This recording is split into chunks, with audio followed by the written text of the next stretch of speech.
ദേശീയ പണിമുടക്ക് കേരളത്തിൽ ഹർത്താൽ സമാനമായപ്പോൾ പങ്കാളിത്തത്തെ ചൊല്ലി തർക്കം. പണിമുടക്ക് ദിവസം പുതുയുഗ റാലി മാറ്റിവെക്കാത്തതിൽ പ്രതിപക്ഷ നേതാവിനെതിരെ LDF നേതാക്കൾ രംഗത്തെത്തി.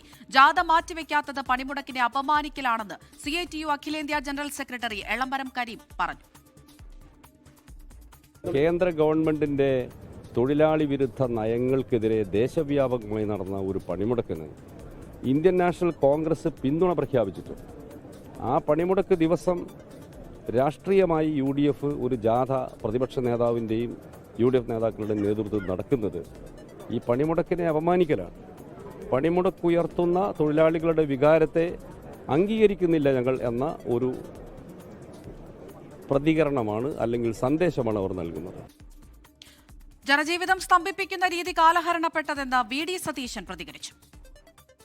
പണിമുടക്കിന്റെ കാരണങ്ങളോടെ നമ്മൾ പൂർണ്ണമായ പിന്തുണയാണ്. ദേശീയതലത്തിൽ കോൺഗ്രസ് കൂടി പിന്തുണയ്ക്കുന്ന കാര്യമാണ്. സംശയം എന്താണ്? ഏത് കാര്യത്തിലാണ് ഈ സമരം ദേശീയ പണിമുടക്ക് നടത്തുന്നത്, അതിന്റെ കാരണം കൂടി എന്തിനാണ്, ഏത് കോസിന് വേണ്ടിയാണ് നടത്തുന്നതെന്ന് ഈ ജാഥയിൽ പ്രചരണം കൂടി നടത്തും. അതിനുള്ള ഒരു അവസരം കൂടിയല്ലേ. ദേശീയ തലത്തിൽ ഹർത്താലിനും ബന്ദിനും സമാനമായ തരത്തിൽ ഒരു പണിമുടക്കിനെ മാറ്റുന്നത് ഈ കാലത്തിൽ ശരിയാണോ എന്നുള്ളൊരു ചോദ്യം ഞാൻ പൊതുചർച്ചയ്ക്ക് വയ്ക്കുകയാണ്. അതേസമയം CPIM നിയന്ത്രണത്തിലുള്ള ഊരാളുങ്കൽ ലേബർ സൊസൈറ്റിക്ക് പണിമുടക്ക് ബാധകമല്ല. ഊരാളുങ്കൽ ലേബർ സൊസൈറ്റി കരാർ ഏറ്റെടുത്തിരിക്കുന്ന MLA ഹോസ്റ്റൽ നിർമ്മാണ പ്രവർത്തനം പണിമുടക്ക് ദിനത്തിലും തകൃതിയായി നടക്കുന്നുണ്ട്. വിവരങ്ങൾ നൽകാൻ കോഴിക്കോട് നിന്ന് ഹജി കുഞ്ഞുമോൻ, തിരുവനന്തപുരത്ത് നിന്ന് അജ്മൽ ദിറാർ എന്നിവർ ചേരുന്നുണ്ട്. ഹജി കുഞ്ഞുമോൻ, അക്ഷരാർത്ഥത്തിൽ ജനജീവിതം സ്തംഭിച്ച ഒരവസ്ഥ തന്നെയാണ് കേരളത്തിൽ ഇന്നിപ്പോൾ ഉള്ളത്. കടകളൊക്കെ അടപ്പിക്കുന്നുണ്ട്, അതുപോലെ തന്നെ വാഹനങ്ങൾ പുറത്തിറങ്ങാൻ സമ്മതിക്കുന്നില്ല. അതിനിടയിലാണ് ഈ പുതുയുഗ യാത്ര ഇന്നുമുണ്ട് എന്ന് മനസ്സിലാക്കുന്നത്. അതിനെതിരെ LDF രംഗത്ത് വന്നിട്ടുണ്ട്. തീർച്ചയായിട്ടും അമൃത സൂചിപ്പിച്ചതുപോലെ തന്നെ ജനജീവിതം സ്തംഭിച്ച നിലയിലാണ് വടക്കൻ കേരളത്തിന്റെ ചിത്രം പരിശോധിക്കുകയാണെങ്കിൽ കാണാൻ കഴിയുന്നത്.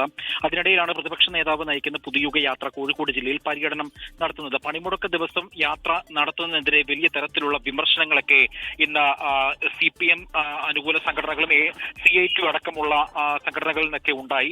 എളമരം കരീം അടക്കം ഈ വിഷയത്തിൽ കൃത്യമായി വിമർശിച്ചുകൊണ്ട് രംഗത്തെത്തി. INTUC-ക്കുള്ളിൽ പോലും വലിയ തരത്തിൽ എതിർപ്പുകൾ ഉണ്ടായിട്ടും VD സതീശൻ യാത്ര നടത്തുന്നു എന്നുള്ളൊരു വിമർശനമാണ് പ്രധാനമായും എളമരം കരീം ഉന്നയിച്ചത്. എന്നാൽ എളമരം കരീമിന്റെയും CITU-വിന്റെയൊക്കെ വിമർശനങ്ങൾക്ക് മറുപടിയായി പ്രതിപക്ഷ നേതാവ് തന്നെ രംഗത്ത് വന്ന സാഹചര്യം, അദ്ദേഹം തന്നെ രംഗത്ത് വന്നിരുന്നു. അതായത് ഈ യാത്ര നടത്തുന്നത് മാസങ്ങൾക്ക് മുൻകൂട്ടി തീരുമാനിച്ച ഒരു യാത്രയാണ്. അത് മാത്രമല്ല, കേന്ദ്ര സർക്കാരിനെതിരെ എന്നും പ്രക്ഷോഭത്തിന് UDF-ഉം ഒപ്പം തന്നെ പ്രതിപക്ഷവും ഉണ്ട്. പക്ഷേ ജനദ്രോഹപരമായ നിലപാടുകൾ സ്വീകരിച്ചുകൊണ്ടുള്ള ഒരു പണിമുടക്കിനോട് തങ്ങൾ യോജിക്കുന്നില്ല. പ്രതിഷേധം വേണം, പക്ഷെ അത് ഹർത്താൽ അനുകൂലമായ അല്ലെങ്കിൽ പണിമുടക്ക് ജനജീവിതത്തെ സ്തംഭിപ്പിക്കുന്ന തലത്തിലുള്ള ഒരു രീതിയിലോട്, ആ സമരമുറകളോട് തങ്ങൾ യോജിക്കുന്നില്ല എന്നുള്ള ഒരു നിലപാടായിരുന്നു പ്രതിപക്ഷത്തിന്റെ ഭാഗത്തു നിന്നുണ്ടായത്. VD സതീശൻ അത് പരോക്ഷമായി പറയുകയും ചെയ്തു. ഇതിനെതിരെയാണ് ഇപ്പോൾ CPM ഒപ്പം തന്നെ CITU അടക്കമുള്ള നേതാക്കളുടെ പ്രതികരണങ്ങളൊക്കെ രംഗത്ത് വന്നത്. അതേസമയം